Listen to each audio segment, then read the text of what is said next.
இறந்ததுக்கு அப்புறமா மனுஷங்க நரகத்துக்கு போகணுமா சொர்க்கத்துக்கு போகணுமான்னு தீர்மானிக்கிறதே இந்த கோயில்ல இருக்க கடவுள் தான். அதுவும் இந்த கோயில் நம்ம தமிழ்நாட்டில் தாங்க இருக்கு.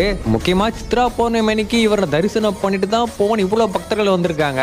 ஏன் நான் சொல்றேன், அதுக்கு முன்னாடி இந்த மாதிரி யூனிக்கான டெம்பிள்ஸ் தெரிஞ்சுக்க நம்ம பேஜை ஃபாலோ பண்ணிக்கோங்க. இந்த கோயிலோட பேரு சித்ரகுப்தர் கோயில். இந்த கோயில் எங்க இருக்கு அப்படின்னா தமிழ்நாட்டுல கோயில்களுக்கு பேர் போன ஊரான காஞ்சிபுரத்துல தாங்க இருக்கு. கையில புத்தகம் பேனா வச்சுட்டு மனிதர்கள் பண்ணும் பாவ புண்ணிய கணக்குகளை நோட் பண்ணிட்டே இருப்பாரு.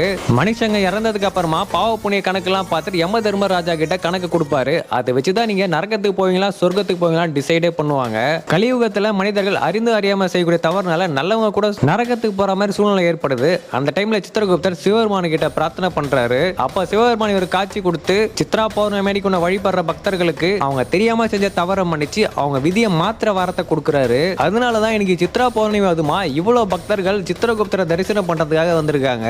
நானுமே அவரை தரிசனம் பண்ணிட்டு வந்துட்டேன். ஆனா கணக்கு வழக்க